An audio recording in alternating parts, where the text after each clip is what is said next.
여러분 안녕하셨습니까? 양영태 TV의 양영태입니다. 오늘은 2021년 9월 14일 화요일입니다. 오늘 조선일보에 여러분 잘 아시겠지만 김대중 전 조선일보 상임 고문 편집국장도 하고 아주 주필도 하고 아주 한국 언론계에서 소위 정치적 전망을 잘 내놓는 분이 계시죠. 그분의 글은 제가 빠짐없이 읽고 많이 해석을 하는데요. 근데 이분이 오늘 의미 있는 칼럼을 하나 썼습니다. 저는 이분의 그 글을 읽고 곰곰이 생각을 해봤습니다. 이게 바로 야권 단일화에서 제가 항상 주장했던 야권 단일화, 한 사람을 단일화되면은 반드시 그 사람을 밀어야 된다. 그래서 정권 교체라는 데 방점을 둔 그러한 이야기였습니다. 제목은 어떤 매든 꽁 잡으면 된다, 이런 얘기입니다. 어떤 매든 꽁 잡으면 된다. 아주 오래간만에 보는 김대중 칼럼이었습니다. 그런데 내년에 그 대통령 선거 앞두고 야권 대권주자 구도가 지금 변화하고 있는데, 지난 5, 6개월 동안 선두를 달리던 윤석열 후보의 독주 구도에 제동이 걸리면서 홍준표 후보가 부상되고 있다는 바로 이 점을 적시를 하고 있습니다.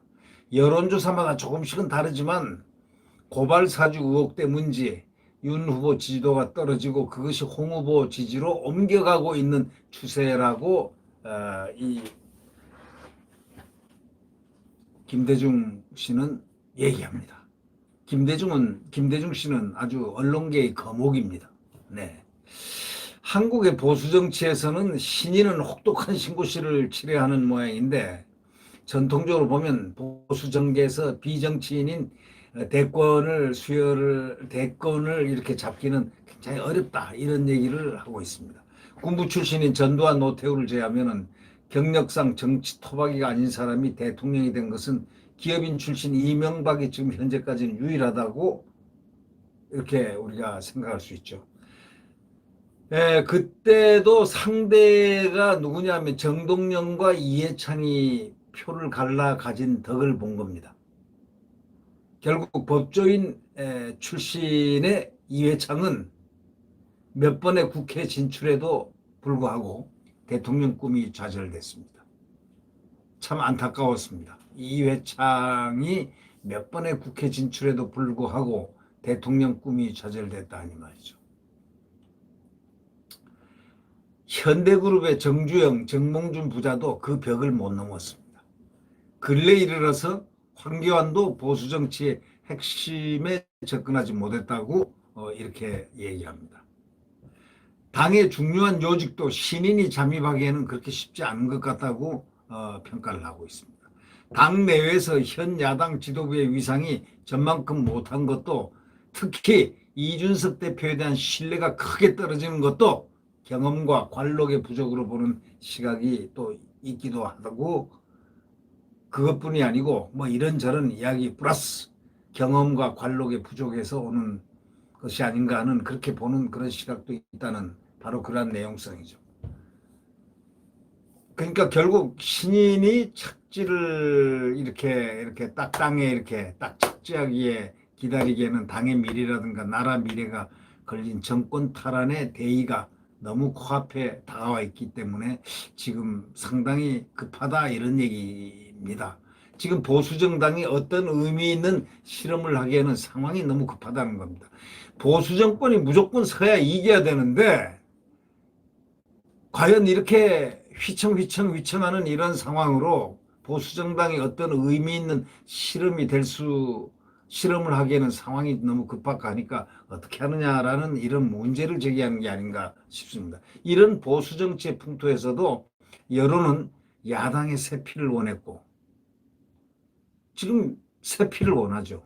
국민의힘은 과감히 수혈을 시도했습니다.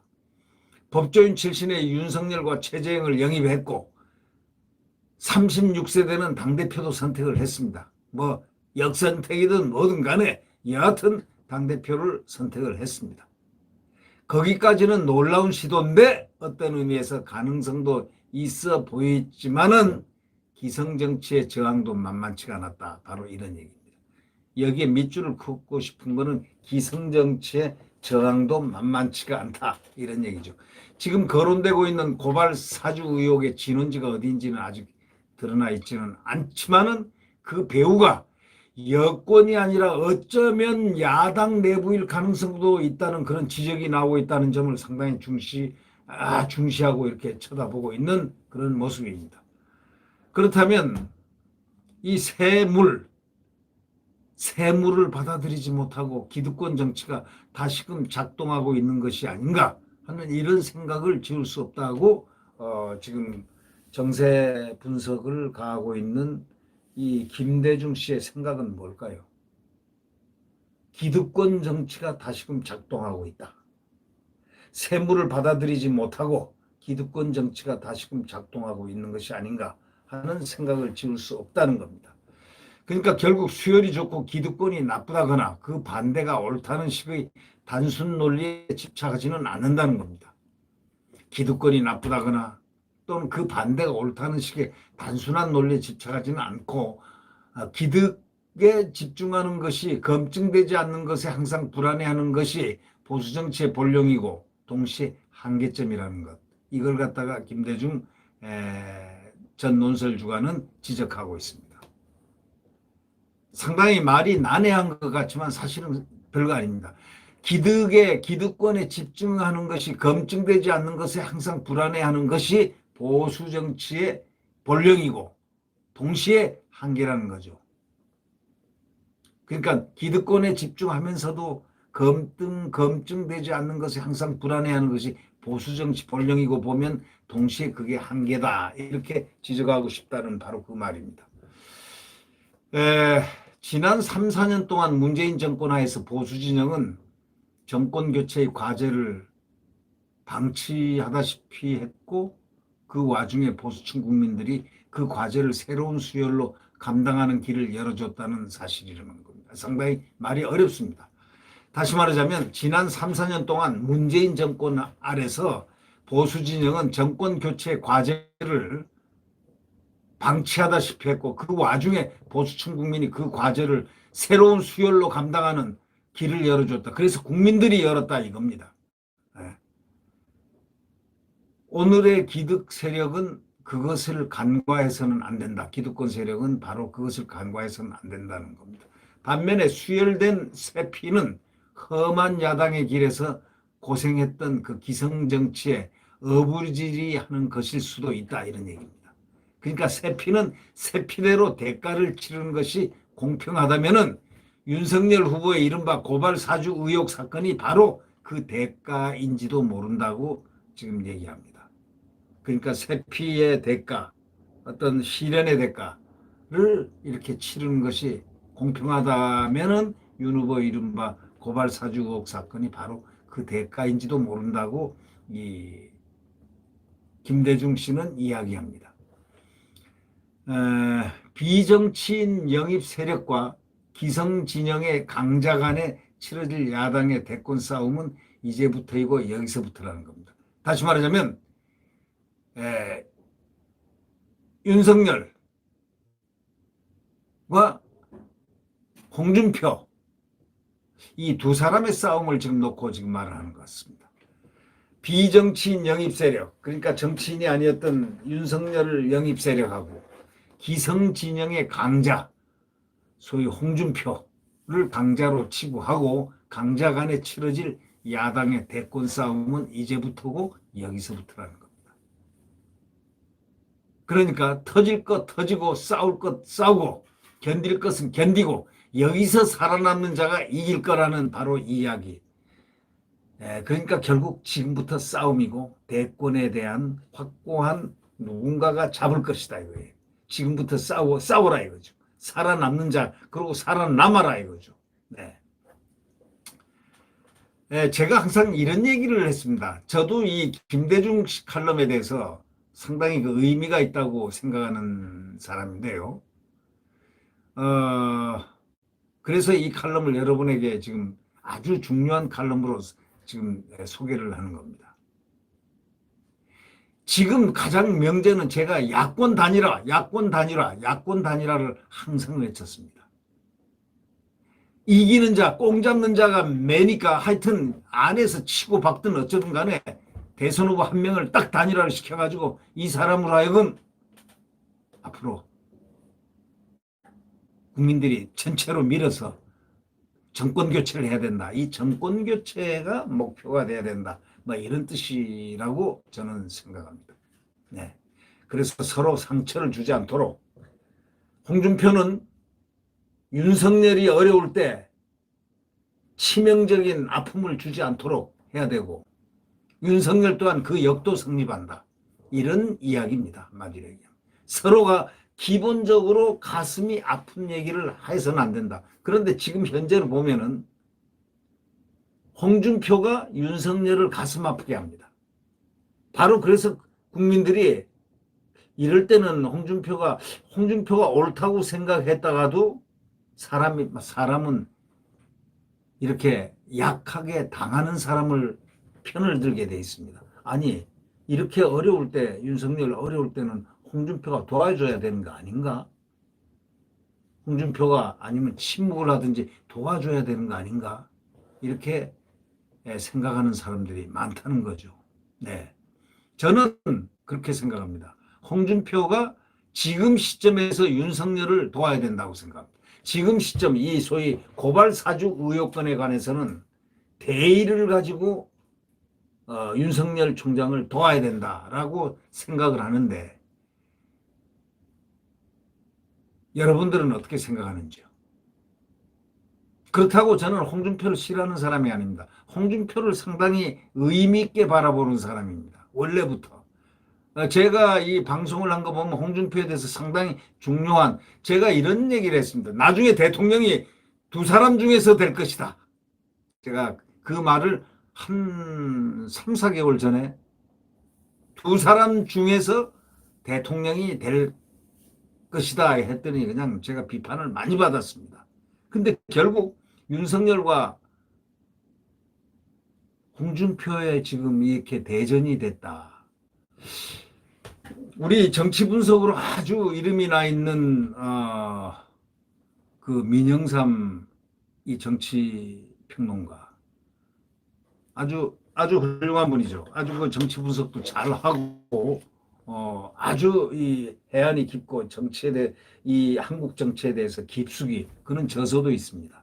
아주 깊은 그런 내공을 갖고 있는 분인데 그분도 그때 그런 얘기를 했습니다. 이 대선이 두 사람일 것이다. 세 사람일 것이다. 그분 했는데 그 두 사람 안에 가장 주요한 사람이 윤과 홍 그 둘이를 갖다 포함을 시켰습니다. 그리고 제3에 대해서는 이름을 거명을 안 했습니다. 그러니까 저하고 똑같은 시각이었죠. 그래서 우리 저는 그 민영삼 씨를 아주 훌륭한 정치 평론가로 보고 있고 분석가로 보고 있고 아주 높은 이 정치적인 실물 정치의 현실 인식이 깊은 사람으로 보고 있거든요. 뭐 저는 가끔 이렇게 전화 통화도 하고 잘 지냅니다. 잘 지낸 분인데 아주 훌륭한 해안을 갖고 있는데 그분도 그런 얘기를 한 적이 있어요. 그래서 저는 지금도 그 생각을 합니다. 지금 김대중 씨가 마침 칼럼에 꽁 잡는 게 매다. 지금 정권 교체가 중요하다 이런 뜻입니다. 그런데 그 상황마다 저는 뭘 얘기를 하고 싶냐면 치명적인 가슴 아픈 치명적인 그런 부분에서는 도와라. 가슴 아픈 상처를 남기지 말라. 이런 얘기를 가끔 했습니다. 어쩌면 정치에서는 통하지 않는 휴머니즘인지도 모르겠습니다. 저의 휴머니즘도 모르겠지만 하여튼 홍준표 씨는 이 윤석열 씨에 대해서 이 어려운 과정을 겪고 있는데 이 어려운 과정에 있는 이 윤석열 씨를 정말 봐도 알지 않느냐 이거예요. 이게 윤석열 씨가 이게 지금 윤석열 죽이기를 이 정권에서는 필생의 사업으로 지금 하고 있는데 이럴 때 치지 말라. 특히 지금 이런 사안일 때 뭐 다른 때는 뭐 정적이니까 쳐도 되고 이러고 해도 되지만 그러나 지금 바로 이 장면을 보면서 고발 사주 의혹 이걸 보면서 그 윤석열의 그 억울함이라든가 그 자아의 고통의 몸부림이라든가 이런 부분들에 대해서는 좀 돕거나 아니면 침묵을 하거나 이런 편이 낫지 않겠느냐 하는 것은 그건 저의 의견입니다. 저는 뭐 제가 의견은 솔직 가감없이 얘기를 합니다. 예, 그랬으면 좋지 않았겠느냐, 좋지 않겠느냐, 지금이라도 그렇게 한 덩어리로 가야 된다. 이런 얘기를 그것은 왜냐하면 앞으로 정권 교체를 할 때 단일화 많이 정권 교체를 할 수 있기 때문입니다. 절대로 단일화가 안 되면 어떠한 사람도 정권을 잡을 수 없습니다. 과거 역사가 말해줍니다. 이해창 씨가 맨 처음 나왔을 때 얼마나 조건이 좋았습니까? 이인재 때문에 안 됐잖아요. 네. 김영삼 씨가 이인재를 갖다가 직접적으로 비호는 안 했지만 그것을 묵시적으로 방관을 했고 여러분 한번 쭉 보시면 알죠. 노태우 때는 왜 노태우가 됐습니까? 김영삼, 김대중, 김종필이 각각 분리되어 있었지 않습니까? 그래가지고 자기들끼리 합치고 뭐 빼고 했지만 그 틈에 노태우가 민선 대통령이 된 겁니다. 노태우는 민선 대통령이죠. 6.29 선언은 사실상 전두환 대통령이 한 겁니다. 전두환 대통령이 구상을 해서 노태우가 말을 한 것이죠. 노태우를 대계하기 위해서 말이죠. 네. 제가 좀 조금 다른 데로 좀 빠졌습니다만은 그러니까 결국 지금 이런 고발 사주 의혹 사건도 그 도전 중에 지금 하나로 남아 있다. 이렇게 얘기하는 이 김대중 논설주간, 과거에 논설주간을 했던 이 조선일보 논설주간, 이분의 말은 상당히 깊은 의미가 있다고 생각합니다. 이 정도 홍역도 안 치르고 대선에 나설 수는 없다. 이렇게 딱 단정을 합니다. 난리 난 것처럼 한탄한 일도 아니다 이거야. 내부 경쟁도 결국 사활을 건 싸움일 수밖에 없다. 여기는 휴머니즘을 전혀 다 빼버리고 얘기하는 것입니다. 제가 미숙하다는 점 바로 정치에 대해서 본질적인 부분에 냉혹하지 못한 것은 바로 미숙한 것을 얘기한다. 이런 것을 느낍니다. 내부 경쟁도 결국 사활을 건 싸움일 수밖에 없다는 거죠. 그러니까 홍준표 입장에서도 홍준표가 지금 가는 길이 그게 정당하다. 그거는 사활을 걸는 싸움일 수밖에 없다는 소위 긍정성이 내포되어 있는 것이 바로 지금 김대중 전 조선일보 주필의 지금 대한민국의 아주 그 정치 상황을 아주 냉혹하게 보는, 그리고 보수 정권의 정권을 반드시 쟁취해야 된다는 그 신념을 가진 그 김대중 언론인이 보는 바로 그런 견해인 것 같습니다. 그래서 그걸 견디고 이겨내는 것도 시험의 하나이기 때문에 그렇게 해야 된다. 그렇지만은 싸움이 치사하게 가서는 안 된다는 얘기입니다. 결국 파괴적으로 가서는 안 된다 하는 바로 여기에 방점을 잘 알아야 된다. 양쪽이 다 그걸 잘 알아야 된다는 얘기입니다. 저는 그렇게 생각합니다. 이 지금 김대중 소위 상임고문의 조선일보 상임고문의 이 이야기가 아주 중요한 테마라고 생각합니다. 이렇게 가혹한 시련의 계절을 갖다 견디고 이겨내는 것은 시험의 하나이기 때문에 이런 정도는 결국 사활을 건 싸움이니까 넘어가야 되는데, 다만 그 싸움이 치사하게 해서는 안 된다 이런 얘기입니다. 파괴적으로 가서는 안 된다는 겁니다. 바로 이런 부분을 얘기를 지금 전제로 깔고 저는 홍준표 후보에게 부탁하는 바로 그겁니다. 홍준표 후보는 상당히 좋은 자산입니다. 그럼에도 불구하고 지금 홍준표 후보는 이번에 이 고발 사주 의혹, 이거는 이 정권이 치명적으로 이 정권이 사주를 했을까? 아니면은 누가 했을까 하고 의문이 되지 않습니까? 조성은이가 과연 누구였을까? 배우가 어딜까? 공작이 어디서부터 시작되고 어디서부터 끝날 것인가? 어디서 시작한 공작일까? 뭘까?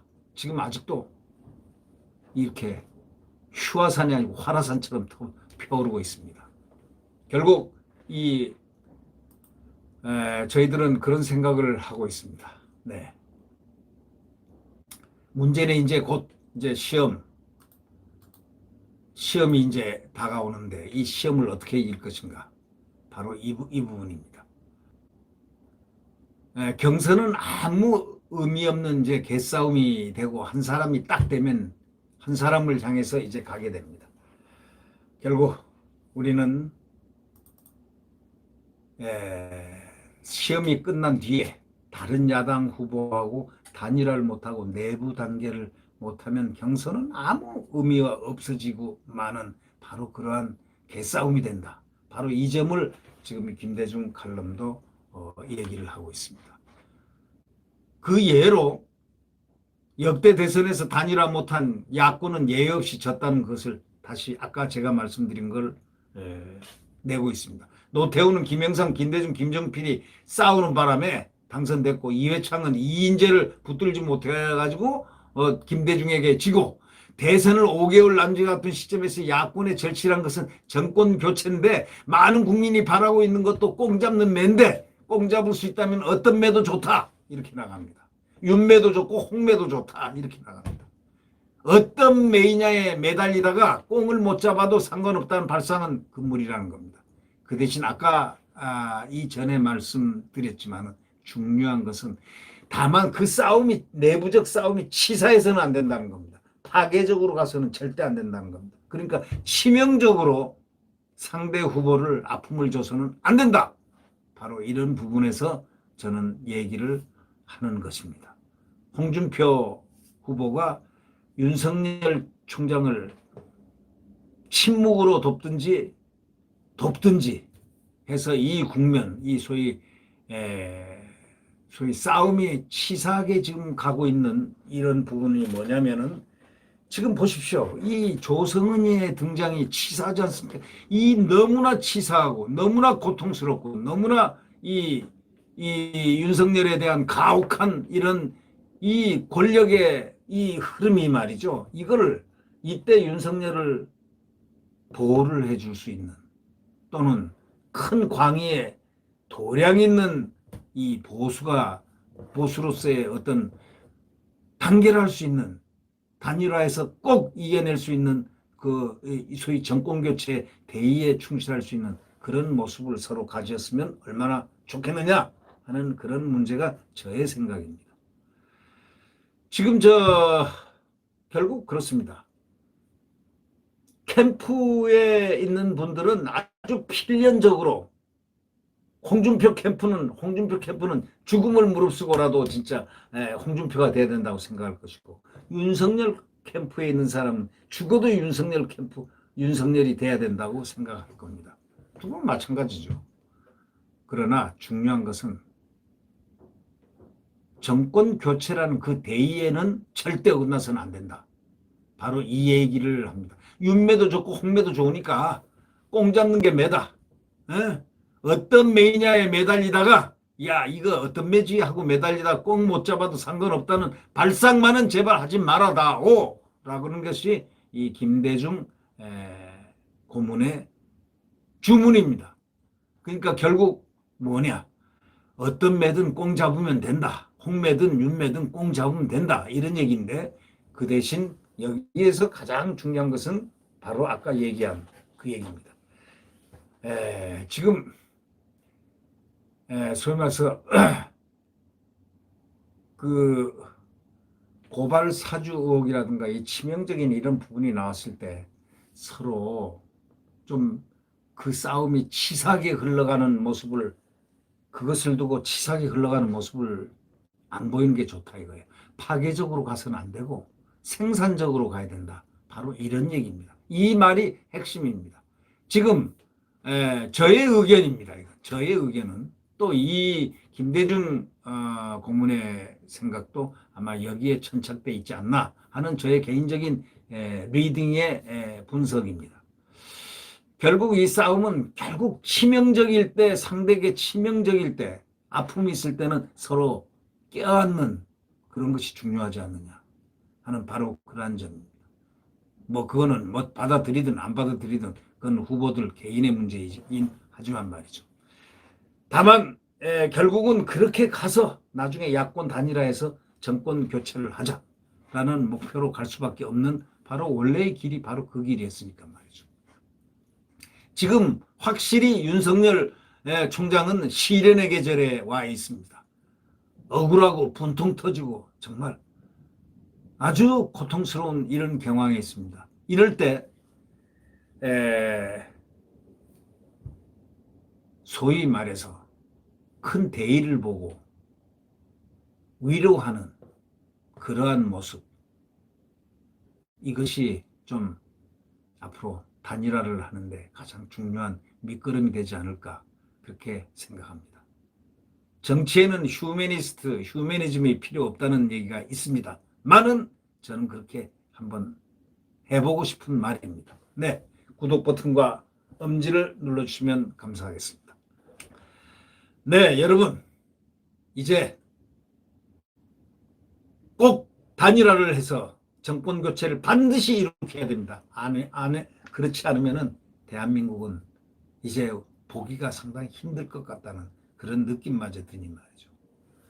네, 자유민주주의와 시장경제가 활성되고 또 국가 안보가 한미동맹에서 굳건하게 활성되는 그 명쾌한 대한민국, 내일 새벽 대한민국의 태양이 떠올 거라고 확신합니다.